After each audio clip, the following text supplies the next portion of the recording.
So hello everyone, आज हम लोग फिर से एमसीक्यू के सेशन में आ गए हैं और आज हम करेंगे the wall poem class 10th की जो पोएम है उसके एमसीक्यूज। ठीक है, और ये एक टेस्ट सीरीज का पार्ट है। अगर आप भी हमारे टेस्ट सीरीज से जुड़ना चाहते हैं तो जुड़ सकते हैं। करना क्या होगा, केवल रेवा इंस्टीट्यूट ऐप डाउनलोड करना है, डिस्क्रिप्शन में लिंक है, या आप गूगल प्ले स्टोर से भी कर सकते हैं। और रेवा इंस्टीट्यूट डाउनलोड करने के बाद आप लोग को ज्वाइन कर सकते हैं हमारी टेस्ट सीरीज को, जिसमें आपको मिलेंगे 6000 क्वेश्चन, ग्रामर के 4000, 2000 इंग्लिश, सॉरी, ग्रामर के आपको 2000 और इंग्लिश लिटरेचर के आपको 4000। Mixed and topic wise question रहेंगे और जुलाई से आपको इसी कोर्स में मिलेंगे mock test. Full length course, मतलब आपके 100 क्वेश्चन आपके हर टेस्ट में होंगे। ठीक है, और बिल्कुल एग्जाम जैसे क्वेश्चन होंगे, टफेस्ट पेपर होगा आप लोग का। ठीक है, चलिए स्टार्ट करते हैं सेशन को। बहुत ज्यादा मैंने आप लोग को इंफॉर्मेशन दे दी। ठीक है, स्टार्ट करते हैं सेशन को और हम बात करेंगे फर्स्ट क्वेश्चन जो हमारा आज का है, वो है who is the poet of ball poem. Ball poem जो नाम की कविता है उसके पोएट कौन है। और ये आप अगर सोच रहे हो कि ये बहुत ही इजी क्वेश्चन सर आपने पूछ लिया, तो मैं आप लोग को बता देता हूँ ये क्वेश्चन इतना इजी नहीं है जितना आप लोग सोच रहे हैं। क्योंकि जब आप एग्जाम देंगे ना तो आपके पास वहां पे कम से कम नहीं तो कितने टॉपिक हो गए, टॉपिक आपके पास रहेंगे 60+। और जब 60+ टॉपिक होंगे ना तो 60 आपको पोएट भी याद होने चाहिए। और 60 पोएट याद करने में एक क्वेश्चन अगर ऐसा आ जाएगा ना तो हालत गंभीर हो जाएगी आपको सॉल्व करने में क्वेश्चन। ठीक है, अभी आप जरूर बता पाएंगे कि ये सर इसका ना, इसके सर जॉन बैरीमैन है। इसका इसलिए आप बता पाएंगे क्योंकि अभी आपने इसको पढ़ा है, या इंडिविजुअल टॉपिक की बात कर रहा हूँ। ठीक है, लेकिन जब एग्जाम होगा वहां पे 60+ क्वेश्चन होंगे और ये क्वेश्चन छोटा सा क्वेश्चन आ गया ना तो हालत गंभीर हो जाएगी। जितने भी स्टूडेंट देख रहे हैं सबकी मैं बता रहा हूँ। इसलिए हर इतना तो कम से कम कर लीजिए कि इसके द वॉल पोएम है जैसे पोएम, तो इसके राइटर कौन है ये आपको हर टॉपिक के पता होना चाहिए। ठीक है, चलिए नेक्स्ट क्वेश्चन। नेक्स्ट क्वेश्चन जो हमारा है क्वेश्चन नंबर 2 है। लिखा है what is the boy playing with. ठीक है, what is the boy playing with. ठीक है, जो लड़का है वो किस चीज से खेल रहा था, या किस किस चीज से खेल रहा है, तो बैट से, बॉल से, कार से, बस से। ठीक है, तो ये भी क्वेश्चन आप लोग को लग रहा होगा बहुत छोटा क्वेश्चन है, लेकिन ये भी टफ क्वेश्चन में से एक है। ठीक है, अभी तो ये इजी है, लेकिन जब एग्जाम में ये होगा ना तो वहां पे आपको ना बहुत सारी चीजें याद आएंगी। जल्दी से कमेंट कीजिए जितने लोग ऑनलाइन हैं। ठीक है, क्वेश्चन 2 का जल्दी से आंसर कीजिए सभी लोग। चलिए कमेंट आना शुरू हुए हैं। संप्रिया जी, नेहा जी, जल्दी जल्दी कमेंट कीजिए, जल्दी जल्दी। जितने भी लोग ऑनलाइन हैं सब लोग कमेंट कीजिए। जागृति जी जल्दी से कमेंट कीजिए। संप्रिया जी कर रही हैं, रोशनी जी कीजिए, कुलदीप जी कीजिए, फटाफट कमेंट बॉक्स में कमेंट आने चाहिए आप लोग के। यस, इसका आंसर 2 का है आप लोग का वॉल। बच्चा जो है वॉल से खेल रहा था। नेक्स्ट क्वेश्चन है वेयर डज द बॉल गो। ठीक है, बॉल कहाँ चली गई, ट्रेन में चली गई, वेल में चली गई, हाउस में चली गई, वाटर में चली गई। अब बताइए आप लोग।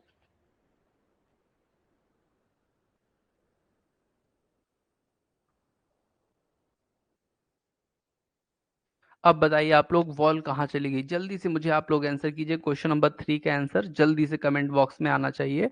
और सभी लोग के आंसर आ रहे हैं ड्रेन। अच्छा, यहाँ पे जागृति जी बोल रही है ड्रेन में चली गई है। अच्छा, नहीं, इसका आंसर होगा आपका क्या, डी, वाटर में चली गई एक्चुअली। ठीक है, वहां पे ड्रेन नहीं लिखा ना, वहां पे वेल लिखा, वहां पे हाउस नहीं लिखा, वहां पे केवल लिखा है हार्बर। हार्बर मतलब, और हार्बर के बगल में पानी। ठीक है, तो वाटर।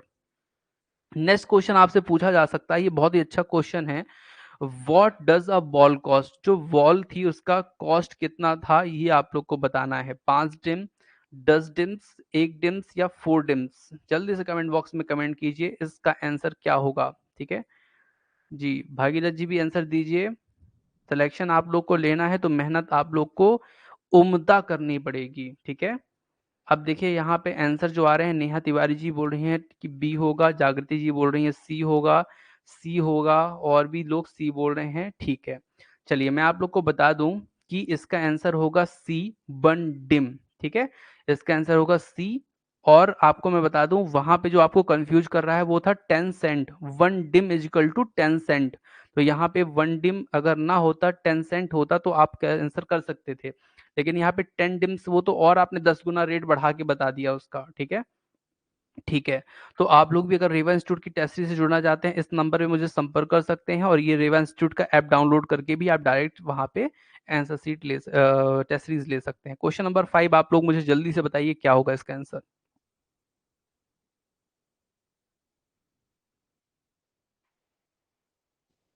क्वेश्चन है आपका, how does the child react at the loss. ठीक है, जो उसका लॉस हुआ था उस पे जो बच्चा था वो क्या रिएक्ट कर रहा था, क्या उसका रिएक्शन था, ये आप लोग को बताना है। ठीक है, तो जल्दी से कमेंट बॉक्स में कमेंट करके मुझे बताइए क्या उसका रिएक्शन हो सकता है बच्चे का। Stands rigid, trembles, stares, all of them, क्या था उसका।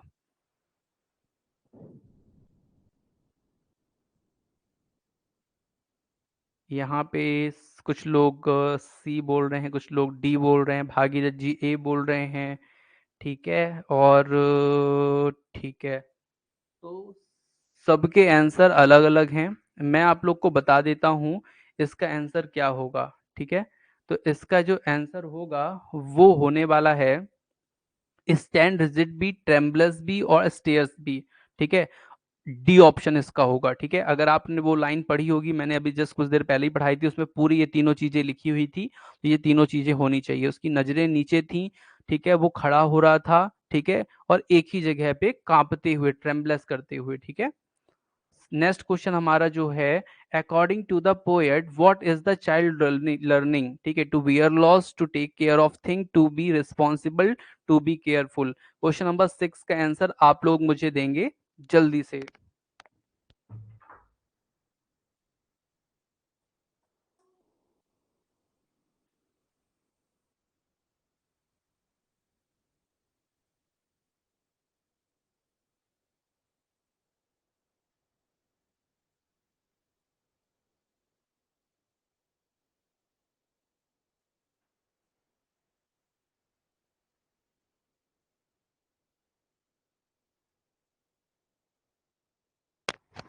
ठीक है डियर स्टूडेंट्स, तो मैं आपको बता देता हूँ इसका आंसर। यहाँ पे क्वेश्चन नंबर 6 का आंसर होगा टू बियर लॉस। ठीक है, उसको मतलब पोएट ये चाहते हैं कि वो जो लॉस है उसको सहना सीखे और उससे उभरना सीखे। ठीक है, तो यहाँ पे इसका आंसर होगा 6 का ए। और उम्मीद करता हूँ आप लोग ने भी जो आंसर दिया है वो लगभग ए दिया है, कुछ लोगों ने सी दे दिया है, टू बी रिस्पॉन्सिबल। ठीक है, तो ये इसका आंसर नहीं है, वो रिस्पॉन्सिबल बनेगा फ्यूचर में, ऐसा पोएट ने कहा था। अभी यहाँ पे रिस्पॉन्सिबल नहीं है, अभी वो लॉस सीख रहा है। ठीक है, इसका आंसर ये होगा। ठीक है, ऐसे ही ये जो छोटे छोटे क्वेश्चन होते हैं ना, इन्हीं से अपन लोग सीखते हैं कि कैसे अपन लोग इन क्वेश्चनों पे अच्छे से पढ़ पाएं, और जो एग्जाम हो ना वहां पे ये गलती हम ना कर पाए। ठीक है, यही होता है टेक्स्ट सीरीज का काम। Does the poet condole the boy. ठीक है, मतलब यहाँ पे जो पोएट है उसने बच्चे को सांत्वना दी थी कि नहीं दी थी। कांट से, नहीं दी थी। ठीक है, नहीं दे सकता था। यस दी थी, नहीं दी थी, ऑल ऑफ देम। जल्दी से बताइए इसे कमेंट करके, बच्चे को पोएट ने सांत्वना दी थी कि नहीं दी थी, इसका कमेंट करके बताइए। भागीरथ जी, महेंद्र पांडे जी, रश्मि जी, संप्रिया जी, जागृति जी, नेहा जी और कुलदीप जी, रोशनी जी, जल्दी से कमेंट कीजिए। और जो भी ऑनलाइन है सभी लोग जल्दी से कमेंट आपका आना चाहिए इस छोटे से क्वेश्चन का आंसर। गोली की रफ्तार के साथ आप सभी का आना चाहिए। लगभग संप्रिया जी बोल रही हैं कि ए होगा, बाकी सब बोल रहे हैं सी होगा। अच्छा, ऐसा है क्या? और भी लोग, नेहा जी भी ए बोल रही हैं क्या? ठीक है। सो डियर स्टूडेंट्स, अभी आप लोग के कुछ के आंसर आने बाकी हैं, लेकिन मैं आप लोग को आंसर बता देता हूँ क्योंकि आप लोग बहुत लेट लगा देते हैं। यहाँ पे मैं आपको बता देता हूँ, कंडोल मतलब होता है, सबसे पहले आप लोग जान लीजिए, सांत्वना देना। तो पोएट ने सांत्वना नहीं दी थी, वो दूर से इस चीज को देख रहा था, और यहाँ पे आपको नो का आंसर लगाना चाहिए था। ठीक है, नेक्स्ट क्वेश्चन हमारा है क्वेश्चन नंबर 8। उसमें आपको क्या है, why does the poet decide not to condole the boy. ठीक है, क्यों पोएट ने डिसाइड किया कि मैं बच्चे को सांत्वना नहीं दूंगा, क्या उसका रीजन था, वो आप लोग मुझे दीजिए।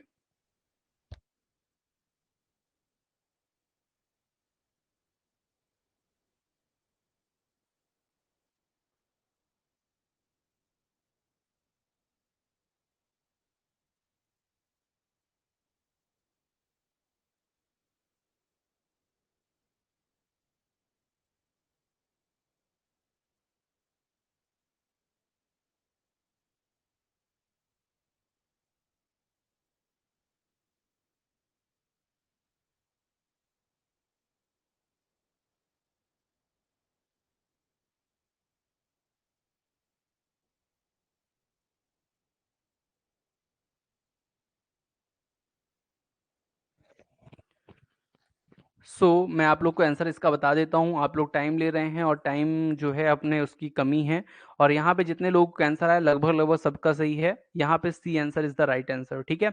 It will be of no use, ठीक है, क्योंकि वो इसलिए सांत्वना नहीं देना चाहता था, इसलिए डिसाइड उसने किया क्योंकि वो जानता था इसका कोई भी मतलब नहीं है, क्योंकि वो सब चीजें क्या हैं जो सांत्वना देना है और सब चीजें हैं वो क्या है, वो है external part, money is a external, ठीक है। तो यहाँ पे सांत्वना देना इसलिए पोएट ने उचित नहीं समझा, ठीक है। नेक्स्ट क्वेश्चन जो हमारा 9 नंबर है, name the literary device used in merely bouncing down the street and then merely over dash there it is in the water. इसमें कौन सा आपका आंसर होना चाहिए वो मुझे बता दीजिए, कौन सा लिटरेरी डिवाइस है वो मुझे आप लोग बता दीजिए जल्दी से।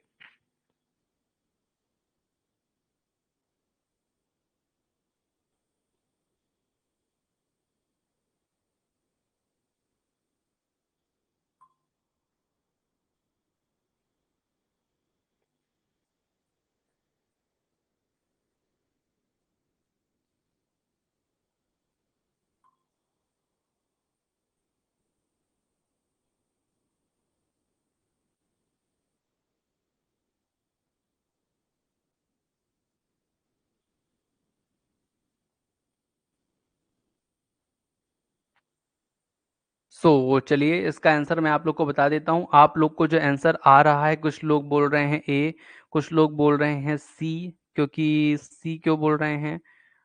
अच्छा अच्छा, मेयरली नहीं नहीं, एक ही लाइन पे ऐसा नहीं है, सी तो नहीं हो सकता।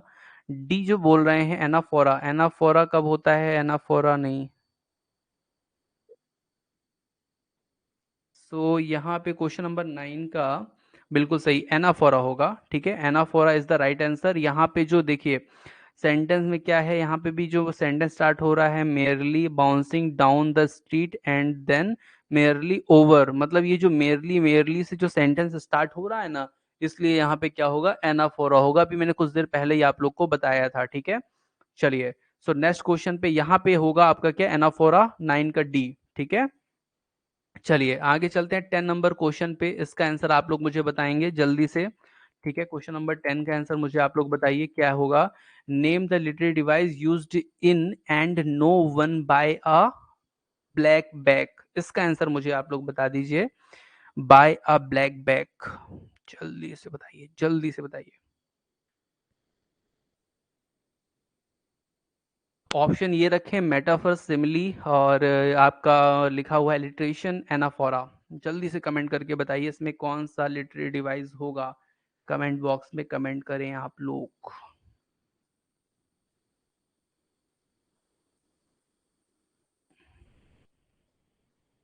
डियर स्टूडेंट, क्वेश्चन नंबर 10 का आंसर मैं आप लोग को बता देता हूँ। 10 का आंसर जो होने वाला है आप लोगों का, यहाँ पे जितने लोगों ने एलिट्रेशन आंसर दिया है वो बिल्कुल सही है, क्योंकि उसका रीजन ये है एलिट्रेशन होने का कि यहाँ पे देखिए क्या लिखा है, B for black, B for ball, B for by, ठीक है।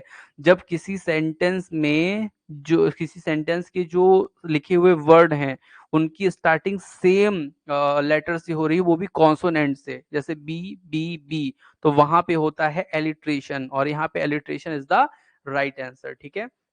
इस सेट में हमारे केवल 10 क्वेश्चन थे। कुछ ऐसी भी पोयम है जो छोटी छोटी पोयम है, तो उसमें आप लोग को मैं बहुत ज्यादा क्वेश्चन नहीं दे पाया हूँ, ठीक है। पार्ट 2 में भी ऐसे ही कम क्वेश्चन ही हैं इसमें। कुछ ऐसी पोयम है, 2-4 पोयम में अगर पूरे टॉपिक की मैं बात करूँ तो उसमें मैं आपको ज्यादा क्वेश्चन नहीं दे पाया हूँ, ठीक है डियर स्टूडेंट्स। तो आप लोग ना उसको समझ करके चलेंगे, ठीक है। चलिए आगे क्वेश्चन नंबर मैं आपको एक और करा देता हूँ, ठीक है। और वो ये है क्वेश्चन कि हु लॉसेस हिज बॉल, किसने अपनी बॉल को घुमा दिया, ठीक है। द पोएट ने, द बॉय ने, ए एंड बी ने, दोनों ने या किसी ने नहीं। जल्दी से आंसर मुझे आप लोग बताइए।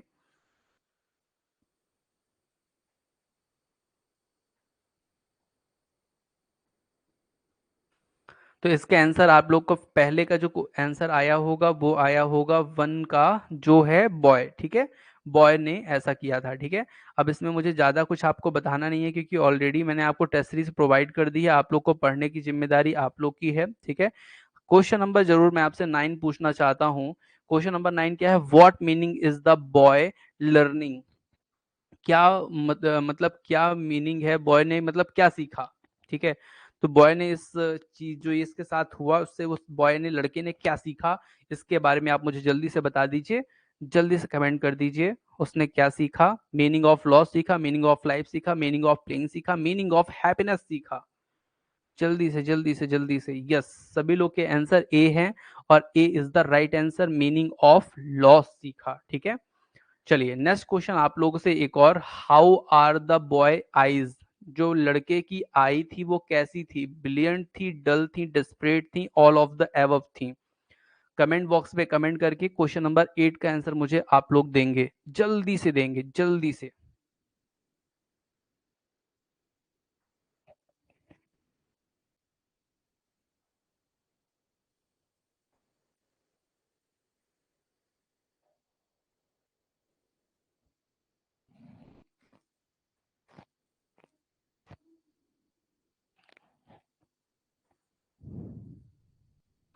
आप लोग का जो आठ क्वेश्चन नंबर 8 का जो आंसर आ रहा है वो बिल्कुल desperate, C is the right answer. उसकी जो आंखें थी दुख से भरी हुई थी, ठीक है।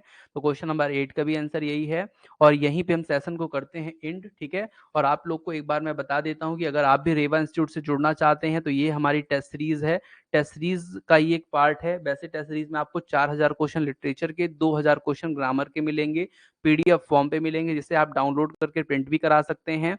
और ये हमारी रही ये हमारा रहा नंबर जिस पे आप संपर्क करके टेस्ट सीरीज के बारे में पूछ सकते हैं।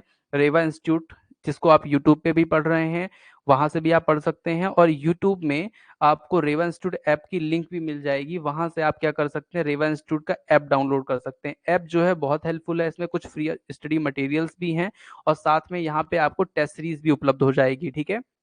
और उसी टेस्ट सीरीज में आप लोग को मैं बताऊं, मैं आप लोग को देने वाला हूं एक बहुत ही शानदार मॉक टेस्ट, ठीक है, जो फुल लेंथ होगा। फुल लेंथ मतलब समझते हैं आप लोग, जैसा एग्जाम में क्वेश्चन आते हैं ना 100 मार्क्स के, सब क्वेश्चन सब टॉपिक से रहते हैं, उसी तरह का एक मैं चैप्टर आपको मतलब क्वेश्चन बना के आप लोग को देने वाला हूं, ठीक है। तो मिलते हैं नेक्स्ट सेशन पे। Thank you for watching dear students, और सभी लोग टेस्ट सीरीज ज्वाइन कीजिए। Okay, so good night all of you.